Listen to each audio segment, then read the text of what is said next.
اللهم فاطر السماوات والارض عالم الغیب والشہادۃ انت تحکم بین عبادک فیما کانوا فیہ یختلفون. بہت سخت مزاحمت، مخالفت مفت میں کافر لوگ نبی صلی اللہ علیہ وسلم کے ساتھ کر رہے ہیں.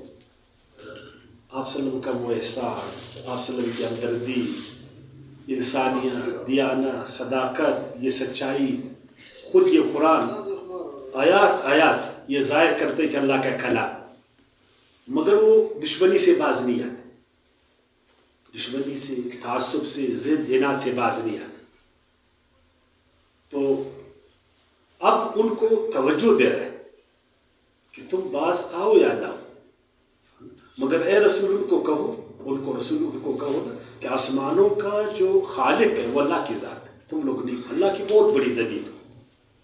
اللہم فاطر السماوات والارض، اے رسول کہیے اے آسمانوں اور زمین کو پیدا کرنے والے، آسمانوں اور زمین کو پالنے والے، اے ہر چھپی اور ہر ظاہر بات کو جاننے والے، تو ہی فیصلہ کرتے ہو، کرو گے اپنے بندوں کے بیچ جس میں وہ اختلاف کرتے ہیں.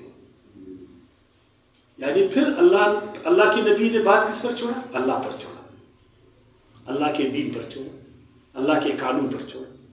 اور ہم لوگ خود فیصلہ کرتے، خود فتویٰ بھی لگاتے خود، اور خود جو ہے نا سب کچھ ہم کرتے. اللہ کا نبی نے اللہ پر چھوڑا اس کو کہ اللہ ہمارے بیچ میں اس اختلاف کا آپ ہی فیصلہ کر. تو جانتی ہو کہ میں نبوت سے تیری وجہ سرفراز ہوا ہوں، میں سب کو جو ہے دین کی وجہ سے کر رہا ہوں، یہ مفت میں ضد وینات کر. تو اے خدا ہمارے بیچ میں تو ہی فیصلہ کر. یہ ہے اسلام، امن کا دین، سلامتی کا دین. یہ جنگ کا دین نہیں ہے، لڑائی کا دین نہیں ہے کہ ایک آدمی نے تم کو نہیں مانا تم اس کو مار دو، اس کو قتل کرو. وہ جانے خدا جانے، اس کو دوزخ میں ڈالتا ہے جو بھی کرتے. تم کون ہوتے؟ یعنی اپنے پڑھنے کو تم قاضی مت بنو، تم قاضی مت بنو. خود یہ بات پیغمبر اپنے طرف سے نہیں بولتے، اللہ اس کو کہہ رہا کہ اے پیغمبر آپ میری طرف سے کہو، کل آپ کہو اے آسمانوں اور زمین کے پالنے والے. یعنی ایک دفعہ اللہ کی بڑائی اس کے سامنے رکھو کہ تم محمد صلی اللہ علیہ وسلم کی مخالفت نہیں کر رہے، تم جو ہے کائنات کے مالک کی مخالفت کر رہے، اور تمہارا اختلاف میرے ساتھ نہیں ہے، اختلاف اللہ کے ساتھ. تو پھر تم جانو خدا جانے، پھر بک. مگر ہم لوگ ادھر نوز باللہ ایک آدمی خدا بنا، کیا وہ میرے ساتھ معلوم کر. ہر آدمی سرخ اور سفید ہوتا ہے، کسی کی بات کو مت مانو، وہ آپے سے بات ہوتا. تم خدا ہو، خدا تو اللہ کی ذات، وہ جانے اس کا بندہ جانے. جس طرح اس کو سزا دے گے، تم کون ہوتے ہو سزا دینے والے؟ دیکھیں اللہ تعالیٰ اس بات انت تحکم بین عبادک، اپنے بندوں کے بیچ آپ نے فیصلہ کرنا ہے. خدا کس میں؟ فیما کانوا فیہ یختلفون، اس میں جس میں وہ اختلاف کرتے. صرف اس آیات کو آج پیش کر لو نا، آپ کے وہ ملک میں امن آئے گا. مگر مولوی لوگ قرآن نہیں پڑھتے، اگر پڑھتے بھی تو صرف تلاوت کے حد تک، ثواب کی نیت سے، غور و فکر سے نہیں پڑھتے اس کو. بولتا ہے امن کا دین ہے، سلامتی کا دین. پھر جو لوگ سلامتی کو خراب کرتے، امن کو خراب کرتے، ان کو یہ فیور بھی کرتے، پھر ان کو جنت کے پروانے بھی دیتے، ان کے لیے دعائیں بھی کرتے. ایک گروہ اٹھا وہ ایک ملک کو خراب کر رہا ہے، اچھا اس کے لیے وہ دعائیں کر. تو بھائی تم بھی پیغمبر والی بات کرو کہ اے وہ لوگوں کہ تم ہمارے ساتھ اس لیے اختلاف کرتے ہو کہ ہم نے اللہ کا علم اٹھایا ہوا ہے، ہم اللہ کے دین کا نمبردار. تو پھر تم جانو خدا جانے. ہمارا کام ہے کہ اللہ کی بات پہنچانا، اللہ کی بات سے آپ کو آگاہ کرنا، اللہ کی بات کو آپ کے سامنے رکھنا. ہمارا یہ کام نہیں کہ تم پر بمباری کرنا، تم کو مارنا، یہ خدا کا کام. ابھی تک حساب کتاب نہیں ہے، اس سے پہلے تم اس کو مارتے. اللہ اس کو مہلت آخری حد تک دیتے، آخری حد تک اس کو اللہ مہلت دیتے، اور تم اس مہلت کو کیوں چینتی؟ اس مہلت کیوں چینتی؟ جبکہ اللہ نے خود فرمایا کہ میں نے اس دنیا میں اس کو مہلت دی ہے، وہ اس مہلت سے فائدہ اٹھائے. اسی لیے تو انبیاء کو مبعوث فرماتا ہے، کتابیں نازل فرماتا ہے کہ وہ سدھرے گا. نہیں سدھرا وہ جانے خدا جانے. مگر ہم لوگ اس مہلت کو اسے چینتے اور اس کو مارتے، اس لیے کہ وہ کو نہیں مانتے. نہیں مانتے تم خدا ہے، وہ خدا کو بھی تو نہیں مانے. جب خدا نے اس کو ڈیل دیا تم کھولو تھے. مگر ہمارے ذہن میں بولتے ہیں نہیں اگر تم نے اس کو مار دیا تو اللہ تم کو جنت میں لے جائے گا، اس لیے کہ وہ تم سے اختلاف کر رہا ہے. بھائی تم خدا ہو، تم رسول ہو.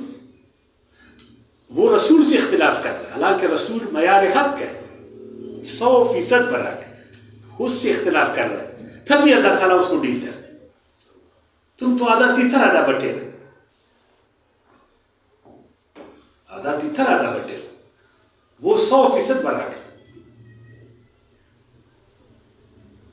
وَلَوْ أَنَّ لِلَّذِينَ ظَلَمُوا مَا فِي الْأَرْضِ جَمِيعًا، اور اگر ہو ان کے پاس جنہوں نے ظلم کیا جو کچھ زمین میں ہے سب، اور اتنا ہی، وَمِثْلَهُ، اور اتنا ہی، مَعَهُ، اس کے ساتھ، اور لَافْتَدَوْا بِهِ، پھر وہ اس کو بدلے میں دے دے، مِنْ سُوءِ الْعَذَابِ يَوْمَ الْقِيَامَةِ، برے عذاب سے روز قیامت کے، وَبَدَأَ، اور ظاہر ہو جائے گا، لَهُمُ ان کی، مِنَ اللَّهِ، ما، ان پر اللہ کی طرف سے، عذاب جس کا لم یکونوا یحتسبون، نہ تھے وہ گمان کرتے.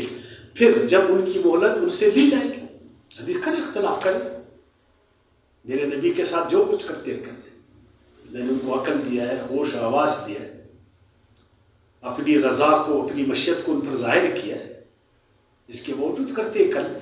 لیکن اگر وہ پکڑے گا جب یہ مہلت کی گھڑی ختم ہوگی، اور ایسے ظالم لوگ جب وہ اس وقت آئیں گے جب سزا کی وقت ہوگی، پھر وہ یہ پوری زمین دے دیں، پوری زمین، اور اتنا ہی، اور بولے کہ ہم چھڑائے جائیں، اللہ تعالیٰ پھر ان کو نہیں چھوڑے گا.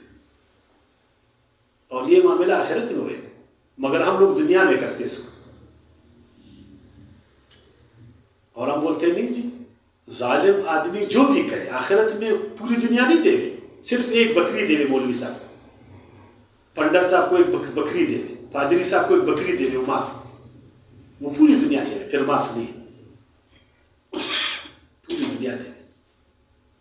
اس لیے کہ اس نے ظلم کیا، حق کو جھٹلایا، اس نے جانتے بوجھتے.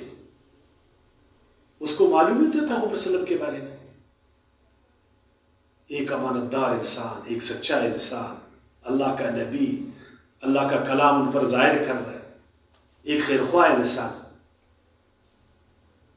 جانتے بوجھتے انہوں نے ظلم کیا اور ان کو مہلت دی گئی، انہوں نے مزید ظلم کیا اور بدماش کر کے. آپ صلی اللہ علیہ وسلم کی شرافت سے انہوں نے ناجائز فائدہ اٹھایا، تو پھر اللہ پاک ان کو نہیں چھوڑیں گے. پھر ان کے یہ بت، یہ ان کے بت، یہ ان کو نہیں چھوڑا پائیں گے اللہ تعالیٰ سے. ہر جگہ انہوں نے ایک بت بنایا کہ یہ بت ہم کو اللہ سے بخشوائے، ہماری شفاعت کرے گا، پھر ایسا نہیں کرے. اور آج ہمارے دور کے ظالم بھی کہتے، آج کے دور کے ظالموں نے بھی بغلوں میں بت بنائے، ہر ایک اپنا ایک بت، کسی بھی شکل میں. ادھر سے ظلم کرو، ادھر سے بت کو کچھ جو ہے نا دے دو، اس کا منہ کو بھی پھر خون لگ جائے، پھر اس کے لیے دعائیں کر. یہ نہیں ہوئے گا. دیکھیں یہ عقیدے جو ہے نا تزکیہ کرتے عقل کا. ایک دفعہ اللہ تعالیٰ نے فرمایا ساری شفاعت اللہ کی، اپنے بتوں پر ناز نہیں کرو، اور جن کو تم نے خدا بنا ان پر ناز نہیں کرو، اور اللہ کے ساتھ جن کو شریک کیے یہ جھوٹ ہے، غلط ہے، اس پر فخر نہیں کرو. پھر اس کو بولا کہ حق کی مخالفت مت کرو، ضد و عناد کو چھوڑو. پھر اللہ کے رسول کو فرمایا کہ کر لے دونوں کو، کر لے دو، آپ پریشان نہیں ہو جائے. اس لیے کہ اللہ نے کو مہلت دی. یہ ان پر ڈیپینڈ کرتا ہے، اس مہلت سے فائدہ اٹھاتی یا اس مہلت کو گنوا دیتے. پھر ان کو بولو کہ تمہارا یہ غلط عقیدہ شفاعت والا ہی نہیں چلے گا. یہ جو مذہبی پیشواؤں نے اپنے جیب کو گرم کرنے کے لیے بنایا کہ ہمارا جیب گرم کرو، پیٹ کو نرم کرو تو ہم آپ کی شفاعت کریں گے، یہ نہیں چلے گا. شفاعت جو ہے وہ ٹوٹلی اللہ کا ہے، وہ اللہ کی رضا پر. وہ اللہ کے اذن پر ہے. جس کو دے دے اللہ تعالیٰ یہ حق، جس کے لیے دے دے، جس کو دے دے، جس کے لیے دے دے. اور سب کو معلوم کہ اللہ کی رضا کیا ہے، سب کو معلوم. کیا اللہ تعالیٰ پیغمبر کو یہ بولے گا کہ جاؤ ابو جہل کا اس کی سفارش کرو؟ موسیٰ علیہ السلام کو کہے گا جاؤ فرعون کی سفارش کرو؟ یہ اللہ کی رضا ہے؟ کیا نہیں ہے نا.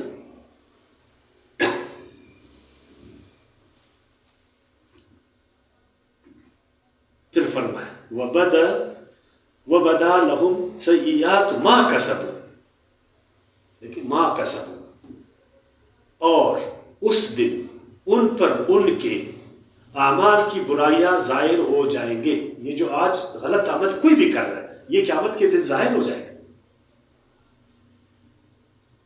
مگر ہم لوگ بولتے ہیں جی برا عمل جو ہے توبہ سے ختم ہو جاتا ہے، 10 قتل کرو جاؤ توبہ کرو ختم. بھائی توبہ خود ایک عمل ہے، توبہ خود ایک عمل ہے. اگر اس عمل کو تم جانو پھر تو ٹھیک. لیکن گناہ ایک جرم ہے، جرم کا ازالہ اس کی تلافی کفارہ سے ہوتا ہے. آپ نے کسی کا مال کھایا ہے اور ادھر آ کر نماز پر کھڑے ہو گئے اللہ مجھے معاف کر. ایک چھوٹے بچے سے پوچھو ایسا ہوئے گا؟ جاؤ کسی کو قتل کرو مسجد میں اللہ اتنا نہیں کرو، کسی کو اغوا کرو 1 کروڑ روپے لے لو پھر آج پر جاؤ اللہ مجھے معاف کرو، ایسا ہوئے گا؟ تمہارا یہ برا عمل اللہ کے حضور میں پیش ہوئے گا جب تک اس کا تم نے ازالہ نہیں کیا. دیکھیں ایک آدمی نے صبح کی نماز قضا کیا، اس سے قضا ہوئی، تو یہ توبے سے دور ہوگا یا اس کا قضا ہی واپس لاؤ گے؟ قضا ہی نہ ہوگے.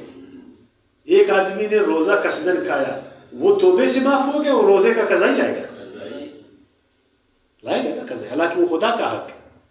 اللہ بولتے ہیں میرے حق کو بھی مجھے واپس دے دو، تو بندے کا حق چھوڑے گا تم؟ چلو بھائی تم نے بہت ساری نمازیں قضا کی، تم ایک دن نہیں کر سکتے، آہستہ آہستہ کرو، اپنے وس کے مطابق کرو. ابھی تم سدھرے نا کہ اللہ میں آئندہ نہیں کروں گا، سدھرے تم آہستہ آہستہ. ابھی تم کو بولو یار اس آدمی کا میں نے بہت پیسہ کھایا ابھی میرے ساتھ نہیں، تو بھائی قسطوں میں تو دے دو اس کو نا، آہستہ آہستہ دے دو. یا جا کر اس کو بولو کہ بھائی مجھ سے یہ غلطی ہوئی مجھے معاف کر. تو برے اعمال جو ہے نا یہ اس پر ظاہر ہو جائے گا. مگر ہمارا پیشوا ہم کو بولتا ہے نہیں جی عیسیٰ علیہ السلام نعوذ باللہ وہ پھانسی پر اسی لیے چڑھے کہ تمہارے گناہوں کو دھوئے، بس تم جو کچھ کرتے ہو کر. عیسیٰ علیہ السلام بیچ میں آ گئے اور وہ سب گناہوں کو چھپا دے. اور ہمارے مسلمان کہتے ہیں جو کچھ کرتے ہو پھر ہمارا نبی علیہ السلام آئے گا سب کو معاف کروائے گا. کوئی کیا بولتا ہے کوئی کیا بولتا ہے. وَحَاقَ بِهِمْ، اور گھیر لے گا ان کو مَا كَانُوا بِهِ يَسْتَهْزِئُونَ، وہ عذاب کہ وہ جس کا مذاق اڑاتے تھے.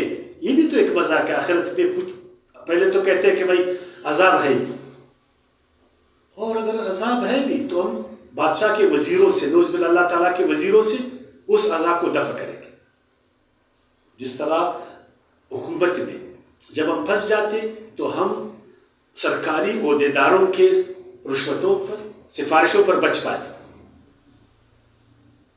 یار ہمارا گھر میں ایک بڑا فوجی ہے اور واقعی فوجی جدھر ہے نا وہ پاکستان، وہ تو پھر سب کچھ کر لے. پھر اس کے بعد پولیس والا، پھر عدالتیں. تو بولتے بھائی ہمارا ایک بھائی جج ہے، میں جو کچھ کروں کون مجھے پکڑے گا؟ میرا بھائی پولیس میں مجھے کون پکڑے گا؟ میرا بھائی فوج مجھے کون؟ اور اسی طرح ہم مسلمان پھر کیا کہتے کہ بھائی حضرت ابو صدیق صاحب ادھر موجود ہے، ہم کو کون پکڑنے والا؟ فاروقی لوگ بولتے حضرت فاروق اعظم ہے، ہم کو کون پکڑے گا؟ علوی کہتے حضرت علی ہے، ہم کو کون پکڑے گا؟ حسینی کہتے حضرت حسین ہے، مجھے کون پکڑے گا؟ کلندری پھر کیا بولتے کلندر بادشاہ مجھے کون پکڑے گا؟ فلان فلان فلان. تو یہ ایک مذاق ہے یار. عدالت کوئی مذاق ہے؟ پاکستان کی عدالت ہے، واللہ کی عدالت ہے. فَإِذَا مَسَّ الْإِنسَانَ ضُرٌّ دَعَانَا، دیکھو اس آدمی کو، اس کی منافقت کو دیکھو.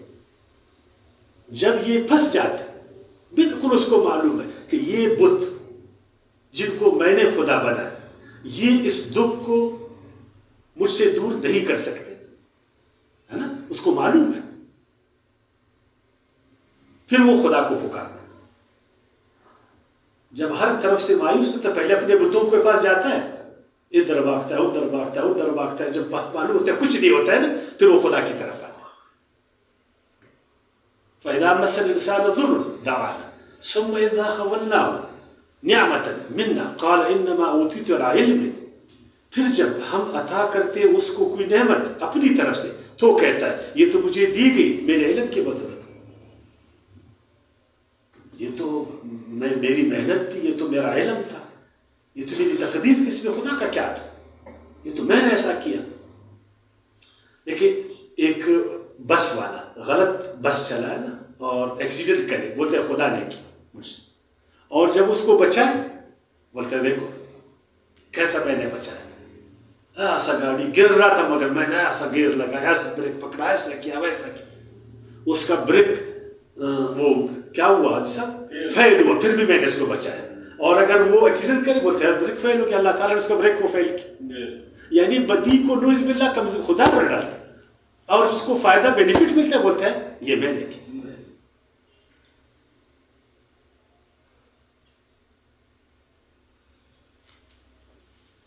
بل یہ فطرت نہیں بلکہ یہ ایک آزمائش ہے، یہ دنیا ایک آزمائش ہے.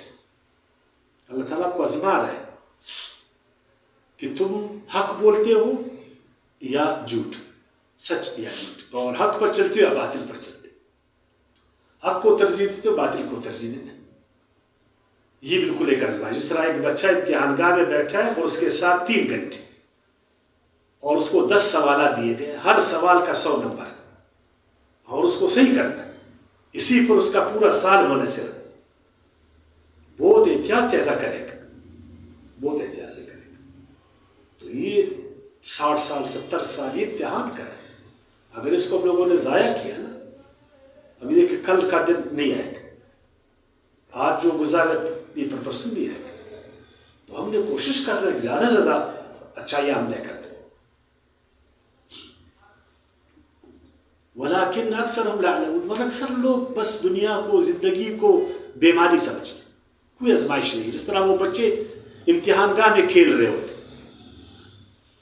وہ ممتحن ان کو بولتا ہے کہ بھائی کھیلو مت، 3 گھنٹے ہے، تم نے ابھی تک ایک سوال بھی نہیں کیا.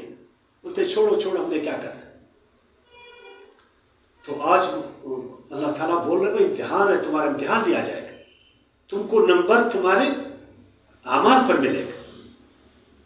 وہ بولتا ہے نہیں جی سفارش، میرا باپ بورڈ آفس میں افسر ہے، وہ مجھے جو ہے نا نمبر دے گا. دوسرا بولتا ہے میرا چاچا نے فون کیا ادھر بورڈ آفس میں. تیسرا بولتا ہے فلان ہے. مسلمان تو سارے سے کسی کا چاچا ہے، کسی کا ماما ہے، آخرت میں بس اس کو بخشوائے گا. یا رسول اللہ تیرے ہوتے ہوئے یہ خادم، یہ بندے رسول دوزخ میں جائے گا تیرے ہوتے ہوئے. اے رحمت العالمین تیرے ہوتے ہوئے یہ گناہگار بندہ دوزخ میں جائے گا. پھر وہ ہاتھ کو ٹکاتا ہے، بولتے بالکل نہیں، ایسا نہیں ہوئے گا. جب تک سب مسلمان نہیں گئے پھر نبی علیہ السلام آخر میں جائے گا. پھر بھی دفعہ جائے گا دوزخ میں، چکر لگائے، کوئی بچا تو نہیں، کوئی قاتل ماتل، کوئی ریل فروش، کوئی دوسرا تیسرا، سب کو بھائی سارے گئے، سب گئے. وہ جو ہیروئن بیچتے تھے، جو 20 قتل کرتے تھے، غواکار یہ دوسرے جنہوں نے اسلام دین ملت کو بیچا، سب جنت. پھر اللہ کا نبی بولے گا بس ابھی سارے گئے، عیسائی جانے تو دوزخ جانے، یہودی جانے. یہودی پھر بولتا ہے نہیں جنت کے ٹھیکیدار تو ہم ہیں. عیسائی پھر بولتا ہے میں ہم ہیں. قد قالها الذین من قبلہم، بے شک کہہ چکی یہ بات جو لوگ تھے ان سے پہلے بھی. سب نے یہ بولتے.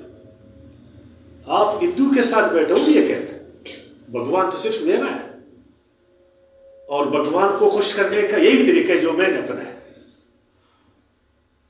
جا کر عیسائی پادری کے ساتھ بیٹھ جا، وہ بھی کہتے کہ گاڈ تو میرا ہے بس. مسلمان بولتا ہے خدا صرف میرا ہے، یہودی بولتا ہے رب صرف میرا ہے، جنت ہمارا ہے. ہر ایک کو کہتے ہیں بھائی تمہارا تو ایک نبی، ہمیں تو 70,000 نبی.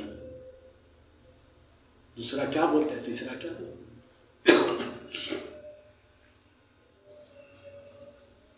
یہ باتیں تو ہر ایک کرتا ہے. فما اغنی عنہم ما کانوا یکسبون، پس کام نہ آیا ان کے جو کچھ وہ لوگ کماتے تھے. جب وہ خدا کے حضور میں جاتے ہیں یا اپنے اعمال کا جو برے اس کا نتیجہ آ جاتا ہے، پھر کوئی سفارش ان کو کام نہیں دیتا. ہم نے بھی بہت سفارش لڑائے پاکستان اپنی معیشت کے لیے اور ہر چیز کے لیے نا. کیا ہوا؟ ہمارے اعمال برے تھے. آج 75 سال کے بعد دیکھ کسی کی سفارش قبول ہوئی؟ کوئی معیشت میں توانائی آئی؟ کوئی ترقی آئی؟ اللہ تعالیٰ تمہارے کام کو دیکھتا ہے. فَأَصَابَهُمْ، پھر پہنچی انہیں سیئات ما کسبوا، بدلہ برائیوں کا جو انہوں نے کمائی تھی، جو انہوں نے کام کیا تھا، پھر ان غلط کاموں کا جو نتیجہ تھا برا وہ ان کو پہنچ گیا، دنیا میں بھی اور آخرت میں. والذین ظلموا من ہؤلاء، اور جن لوگوں نے ظلم کیا ان میں سے، یعنی کفار مکہ جو ابھی کر رہا ہے ابو جہل وغیرہ، ان قریب سیصیبہم، پہنچے گی انہیں سیئات ما کسبوا، برائیاں جو انہوں نے کمائی، اور واقعی پھر ان کو پہنچا. ابو جہل نے بڑا برا کیا دوسروں کو، پھر کیا ہوا؟ انجام اس کا کیا تھا؟ کتنے بڑے بڑے سردار تھے، لینڈ لارڈ تھے، پیسے والے تھے، شہرت والے تھے، اپنے آپ کو بیت اللہ کا مالک کہتے تھے، مزمل خادم کہتے تھے. اور یعنی بیت اللہ ہم اس کے جو ہے نا نگہبان ہیں، ہم اس کے نگران ہیں، ہم پانی پلانے والے ہیں حاجیوں کو، ہم ان کو یہ کرنے والے ہیں. تو بیت اللہ نے پھر ان کو بچایا ان غلط کاموں سے، اپنے انجام کو پہنچے. وما ہم بمعجزین، اور نہیں ہے عاجز کرنے والی. یہ آیت مکے میں نازل ہوا کس وقت؟ جب نبی کے وسلم کمزور تھے ساتھیوں سمیت، اور ابو جہل بڑا طاقتور تھا. وہم و گمان بھی نہیں تھا کہ ہم پکڑے جائیں گے، ہم پکڑے جائیں گے، کیونکہ بیت اللہ کی چابی انہی کے ہاتھ میں تھی. بیت اللہ کی چابی انہی کے ہاتھ میں تھی. کیا بیت اللہ کی چابی بھی ہمارے ہاتھ میں ہے، اور نوز باللہ اللہ تعالیٰ کے سارے جو ہے نا وزیر وہ بھی ہمارے ہیں، اور پیسے بھی ہمارے ساتھ ہے، سرداری بھی ہمارے ساتھ ہے، ناموری بھی ہمارے ساتھ ہے، زور ہے. ہم کو کون پکڑے گا؟ مگر قرآن نے بولا تم جلدی پکڑے جاؤ گے، جلدی. اور کوئی 10 سال کے اندر وہ پکڑے گا، 10 سال کے اندر پکڑے گے، سخت پکڑے گے. ان کا زور ٹوٹ گیا. بیت اللہ بھی ان سے گیا، بیت اللہ بھی گیا، سرداری بھی گئی، مال بھی گیا، عزت شہرت سب. ابو جہل کا تو گردن بھی گیا، کٹ گیا. یہ دیکھیں قرآن مجید کس وہم و گمان ہو سکتا؟ اس وقت جب نبی علیہ السلام کمزور تھے، اللہ نے بولا ان قریب وہ پکڑے جائیں گے. پکڑے گئے. یہ قرآن کی سچائی ہے، یہ اللہ کا کلام. اگر یہ نعوذ باللہ نبی علیہ السلام کا کلام ہوتا تو یہ پھر پورا ہوتا. ہم ابھی بول سکتے ہیں کہ ان قریب ہم امریکہ کو شکست دیں گے. پورے پاکستان میں کوئی یہ پیشن گوئی کر سکتا کہ ہم کچھ سالوں میں روس کو شکست دیں گے؟ پھر ایسے وقت میں کہ ہماری معیشت، خیر طالب لوگوں نے تو پوری دنیا کو شکست دی. ہم لوگ ایسا بول سکتے؟ بولنے میں کیا ہے؟ ہم نے پوری دنیا کو شکست دی. بولنے میں کیا ہے؟ یا بولنے میں تو کچھ نہیں، بول تو ہم سکتے ہیں ہم نے پوری دنیا کو شکست دی. مگر ادھر جو ہے قرآن نے جو بولا ایسا ہوا، بالکل ایسا ہوا. تمام جزیرہ عرب سے ان کی سرداری ختم ہو گئی، ناموری ختم ہو گئی، ان کا اقتدار ختم ہو گیا، مذہبی اقتدار بھی ختم ہو گیا، معاشی اقتدار بھی ختم ہو گیا، اور سیاسی سماجی اقتدار بھی ختم ہو گیا، اور مذہبی بھی ختم ہو گیا. اولم یعلم ان اللہ یبسط الرزق لمن یشاء ویقدر. کیا یہ روزی کے ٹھیکیدار بنے؟ روزی ان کے ہاتھ میں، روزی کے جو خزانے ہیں ان کی چابیاں ابو جہل کے ساتھ، یہ نبی علیہ السلام اور اس کے ساتھیوں کو بھوک سے مروائیں گے؟ یہ تو اللہ اپنی روزی کو پوری دنیا میں پھیلایا، اللہ نے اپنی روزی کو پوری دنیا میں پھیلایا، ایک آدمی کے قبضے قدرت میں یہ نہیں ہے، کوئی زیادہ محنت کرتا ہے اس کو زیادہ ملتا ہے، کوئی کم کرتا ہے اس کو کم ملتا ہے، مگر روزی تو اللہ کی جو ہے نا پھیلی ہوئی پوری دنیا میں۔ ابھی امریکہ بولے کہ ساری روزی میرے ہاتھ میں، ایسی غلط بات ہے، روزی اللہ کے ہاتھ میں۔ ہر دنیا میں دیکھیں بارشیں ہوتی، دنیا میں زرخیز زمینیں، دنیا میں سمندر ہے، دنیا میں دریائے ہے، سب چیز اللہ نے اپنی روزی کو پھیلایا ہوا ہے ہر ایک کے لیے جو اس نے چاہے۔ تمام انسانوں کے اللہ تعالیٰ روزی چاہے نہیں چاہے، یا ایک طبقے کے لیے چاہے؟ کس کے لیے چاہے؟ اور ملے گی کس کو؟ جو محنت کرے گی۔ وہ یقدر، جو محنت نہیں کرے گی اس پر تنگ ہو جائے گی، جو محنت کرے گی اس پر کشادہ ہو جائے گی۔ تمہارا خیال ہے روزی سارا مکے میں ہے؟ بس اب مکے میں نوز باللہ معاشی وہ کر لیں گے نا، نہیں وہ قدغن لگائیں گے جس کو بائیکاٹ، معاشی بائیکاٹ کریں گے تو نوز باللہ مسلمان بھوک سے مر جائے گا۔ نہیں، اللہ کی روزی پھیلی ہے، مدینے میں جائے گا۔ ان فی ذلک لآیات لقوم یؤمنون، اس میں نشانیاں ہیں